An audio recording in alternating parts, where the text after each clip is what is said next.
Hello, my name is Isabel Masulo, and I am a senior at Polaris Expeditionary Learning School.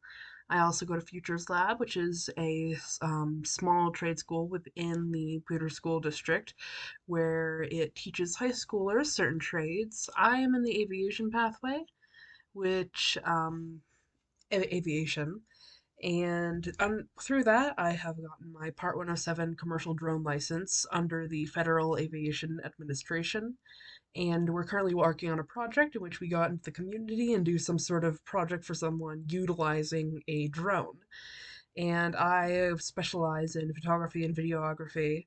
So, long story short, if you have any sort of thing that you want photographed or videos taken of, whether it be some sort of building or people or anything like that, I would be more than happy to do that. I have my portfolio and my email listed below so you can take a look at all of that. I'm going to be available to do all of this until May 3rd, 2023. So, not the most, not the biggest time allotted available.